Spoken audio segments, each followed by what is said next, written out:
Electric effect photoelectric इफेक्टमधील आपल्याला D Broglie hypothesis आपण पाहणार आहोत. डी ब्रॉग्ली हायपोथेसिस हे 1924मध्ये हा हायपोथेसिस मांडलेला आहे आणि त्यासाठी त्यांना 1929मध्ये नोबेल प्राईज मिळालेला आहे. ठीक आहे.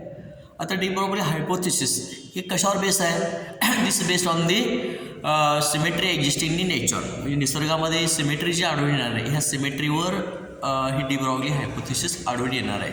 सिमेट्रीचा वापर केला, निसर्गामध्ये आढळून येणाऱ्या सिमेट्रीचा वापर त्यांनी केलेला आहे. ठीक आहे. आता इथं पण लाईट म्हणजे काय, रेडिएशन. लाईट म्हणजे काय, रेडिएशन. हे जे रेडिएशन आहे ह्या रेडिएशनला इथं साईन लिहायचं त्या ठिकाणी.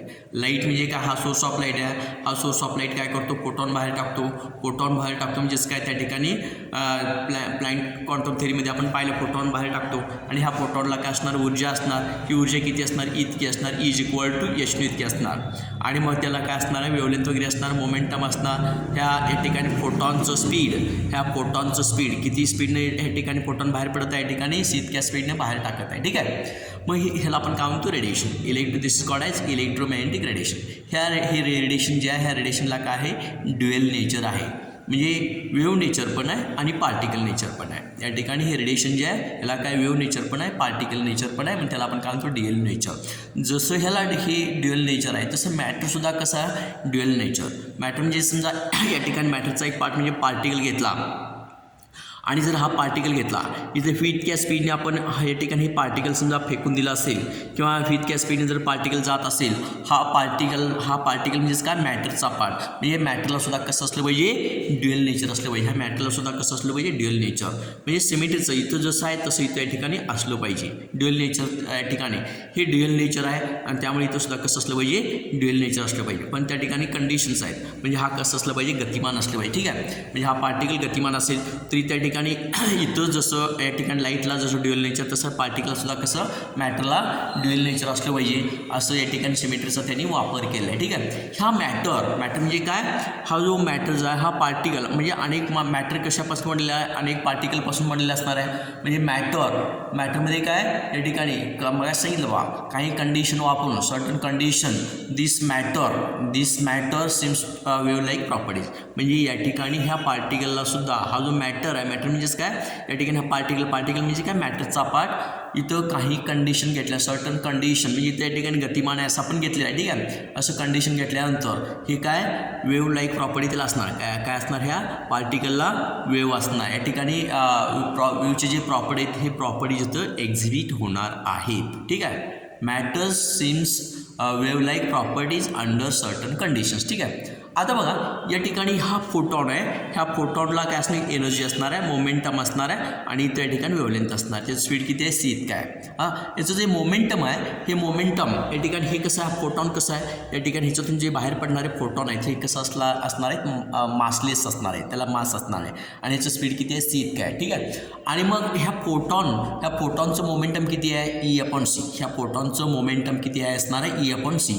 ई म्हणजे काय, energy of the photon. C म्हणजे काय, स्पीड ऑफ लाईट किंवा स्पीड ऑफ मोमेंट. या ठिकाणी त्या फोटॉनचं स्पीड. ठीक आहे. हे काय, this is valid for massless particle. म्हणजे हे जर मासलेस पार्टिकल असेल त्यालाच या ठिकाणी हे कसं असणार आहे, लागू पडणार आहे. आणि त्याचं स्पीड किती, सी इतका असेल तर ह्याला इक्वेशन लागू पडणार आहे. ठीक आहे. आता बघा आपलं फॉर्म्युला काय, पी म्हणजे काय, मोमेंटम. ई म्हणजे काय, एनर्जी. सी म्हणजे काय, speed of light. P is equal to E upon C. E म्हणजे काय, एच न्यू. ह्याच्यापूर्वी सांगितलं आहे. ई म्हणजे काय, energy of the photon. Energy of the photon इथे सांगितलं बा, ह्या फोटॉनची त्या ठिकाणी बाहेर पडणार जे फोटॉन त्याची एनर्जी किती असणार, E is equal to H nu. हे सी आहे तसं. आता न्यू इथं या ठिकाणी बघा, इथं परत इथं या ठिकाणी बघा, इथं C is equal to nu lambda. C is equal to nu lambda. Nu इथं सीची किंमत सफळ करा, न्यू लॅमडा म्हणजे न्यू लॅमडा. न्यू कॅन्सल होणार म्हणजे याच्या पण लॅमडा. सीची किंमत न्यू लॅमडा. ठीक आहे. न्यू म्हणजे काय, फ्रिक्वेन्सी. न्यू कॅन्सल होणार आणि फक्त लॅमडा राहणार एच अपॉन पी. म्हणजे P is equal to H upon P. H म्हणजे काय, प्लँक्स कॉन्स्टंट. एच म्हणजे काय, प्लँक्स कॉन्स्टंट.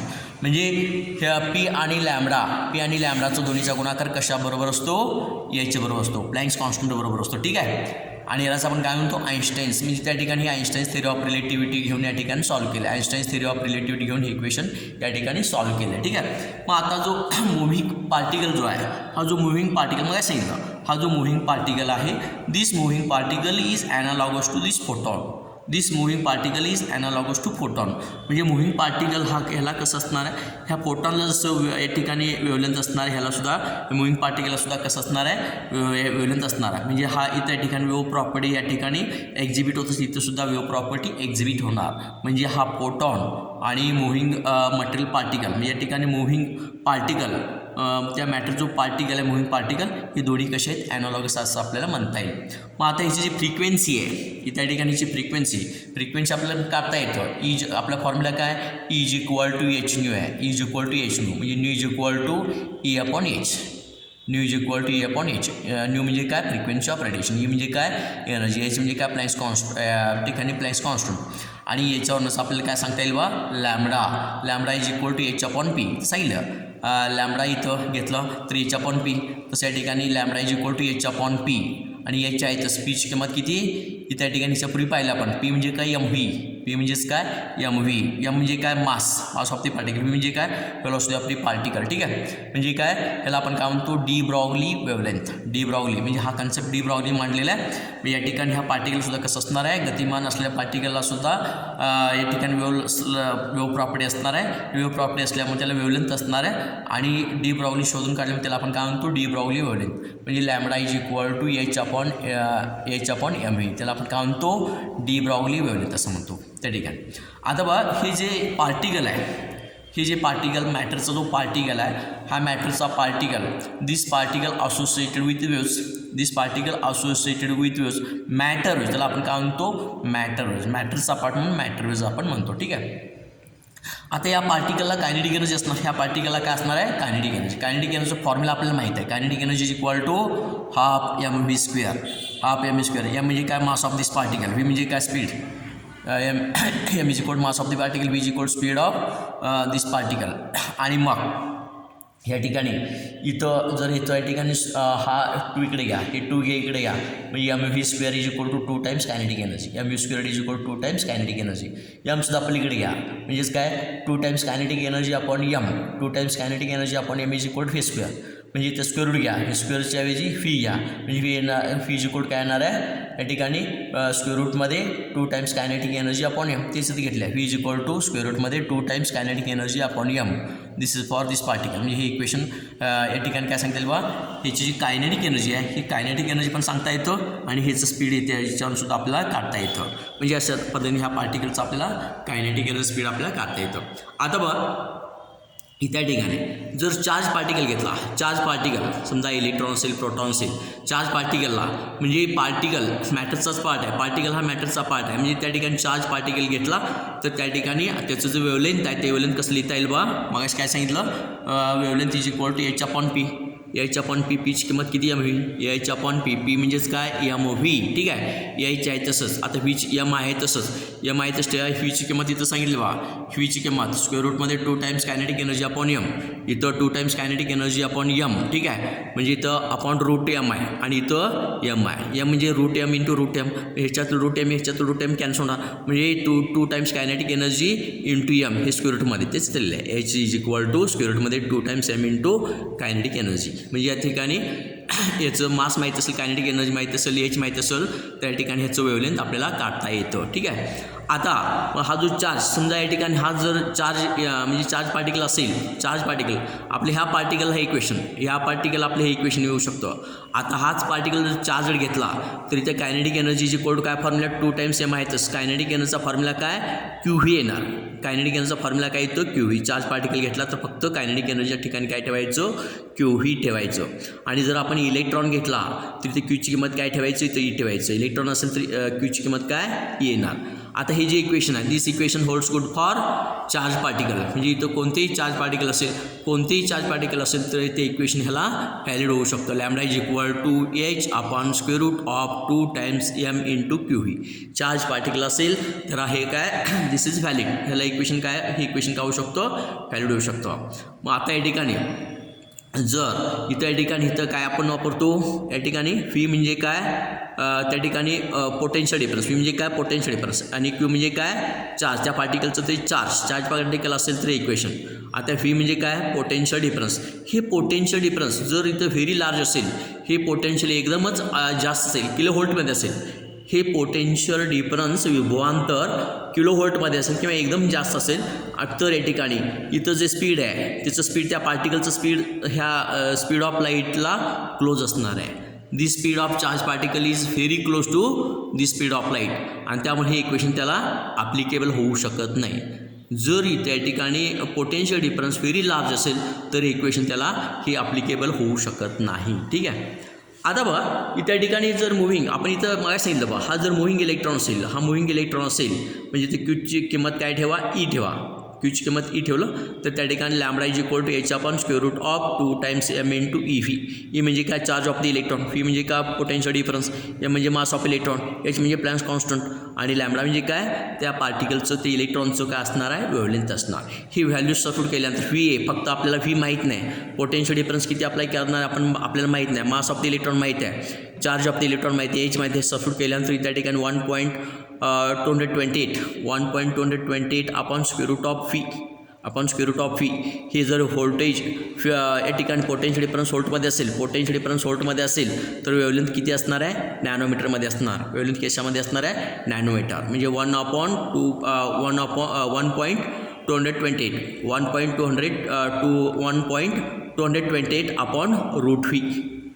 हे पोटेन्शियल डिफरन्स व्होल्टमध्ये असेल तर वेव्हलेंथ कशामध्ये असणार आहे नॅनोमीटरमध्ये असणार आहे. आणि मग हे कशासाठी मुव्हिंग इलेक्ट्रॉनसाठी. इलेक्ट्रॉन गतिमान असेल तर त्याला आपल्याला त्या पोटेन्शियल डिफरन्स माहीत असेल तर आपल्याला त्या इलेक्ट्रॉनचं वेव्हलेंथ आपल्याला काढता येतं. ठीक आहे. आता बघा या ठिकाणी एक्सपेरिमेंटली ॲटॉमिक आणि सब ॲटॉमिक पार्टिकल, ॲटॉमिक आणि सब ॲटॉमिक पार्टिकल म्हणजेच काय या ठिकाणी प्रोटॉन असेल न्यूट्रॉइड, प्रोटॉन असेल इलेक्ट्रॉन असेल त्याला आपण काय म्हणतो सब ॲटॉमिक पार्टिकल. हे प्रॅक्टिकली या ठिकाणी हे काय म्हणतो एक्सपेरिमेंटली दिस एक्झिबिट वेव्ह प्रॉपर्टीज. ह्या पार्टिकलला वेव्ह प्रॉपर्टी आहे हे एक्झिबिट होतो. दिस पार्टिकल एक्झिबिट दी वेव्ह प्रॉपर्टीज म्हणजे ह्या पार्टिकलला इलेक्ट्रॉन असेल प्रोटॉन असेल हे काय ह्याला काय असणार आहे वेव्ह प्रॉपर्टीज असणार आहे. ठीक आहे. आता आपण सांगितलं म्हणजे हा जर इलेक्ट्रॉन घेतला तर त्या ठिकाणी हे वेव्ह लाईक या ठिकाणी वेव्ह प्रॉपर्टीज लागू पडणार आहे म्हणून त्या ठिकाणी प्रोटॉन असेल इलेक्ट्रॉन असेल त्याला काय असणार आहे दिस एक्झिबिट दी वेव्ह प्रॉपर्टीज. ठीक आहे. आता हे वेव्ह प्रॉपर्टीज जे आहे वेव्ह प्रॉपर्टीज एक्सपेरिमेंटली प्रूव्ह केलेलं आहे. कुणी केलं सुरुवातीला 1927मध्ये डेव्हिसन आणि जर्मर या सायंटिस्टनी या ठिकाणी कन्फर्म केलं आहे. प्रॅक्टिकली काय केलं आहे एक्सपेरिमेंटली कन्फर्म केलं आहे काय वेव्ह प्रॉपर्टीज ऑफ इलेक्ट्रॉनची वेव्ह प्रॉपर्टी त्यांनी कन्फर्म करून दाखवलेलं आहे. ठीक आहे. कशावरून डिफ्रॅक्शन ऑफ इलेक्ट्रॉन त्या ठिकाणी atoms diffraction of electron by atoms in metals म्हणजे मेटलमध्ये त्या ठिकाणी इलेक्ट्रॉनचं काय केलं डिफ्रॅक्शनचं एक्सपेरिमेंटमध्ये त्या ठिकाणी हे इलेक्ट्रॉन हे काय होतं वेव्ह प्रॉपर्टी या ठिकाणी इलेक्ट्रॉनला वेव्ह प्रॉपर्टी आहे हे कन्फर्म करून दाखवलेलं आहे. हे कोणी डेव्हिसन जर्मन 1927मध्ये आणि 1928मध्ये जॉर्ज थॉम्सन यांनी हे दाखवून दिलं आहे. आणि म्हणून त्यांना काही ठिकाणी काय मिळालं त्यांना नोबेल प्राईज मिळाला आहे. 1929मध्ये त्यांना नोबेल प्राईज मिळाला. ठीक आहे. आता हा जो इलेक्ट्रॉन आहे हा चार्ज पार्टिकल इलेक्ट्रॉन असेल आणि तो गतिमान असेल तर त्याला काय असणार आहे कन्स्ट्रक्टिव्ह अँड डिस्ट्रक्टिव्ह इंटरफरन्स असणार. काय असणार आहे म्हणजे this also exhibit constructive and destructive interference टॉपिकमध्ये किंवा साऊंडमध्ये हा पार्ट तुम्ही पाहिला असेल. ठीक आहे. साऊंडमध्ये हा पार्ट होणार आहे किंवा या ठिकाणी लाईट आपण जो पाहणार त्याच्यामध्ये हा कन्स्ट्रक्टिव्ह अँड डिस्ट्रक्टिव्ह इंटरफरन्स आपण पाहणार आहे. म्हणजे असं हे इलेक्ट्रॉनला काय असणार कन्स्ट्रक्टिव्ह अँड डिस्ट्रक्टिव्ह इंटरफरन्स असणार आहे. आता जे थॉम्सन ह्यांनी काय इलेक्ट्रॉनचं एक्झिस्टन्स दाखवलं आहे. हे जे इलेक्ट्रॉनचं एक्झिस्टन्स आहे वेव्ह लाईक प्रॉपर्टीज म्हणजे हा जो इलेक्ट्रॉन आहे हे इलेक्ट्रॉनचं जे एक्झिस्टन्स आहे एक्सपेरिमेंटमध्ये थॉम्सन एक्सपेरिमेंटमध्ये त्यांनी हे जे वेव्ह नेचर आहे त्या ठिकाणी याच्यामध्ये दाखवून दिलं आहे. म्हणजे अशा पद्धतीने या ठिकाणी डी ब्रॉग्ली हायपोथेसिस आपल्याला सांगता येईल. उर्वरित पार्ट्स आपल्या पुढच्या व्हिडिओमध्ये आपल्याला सांगता येईल. स्टॉप आहे.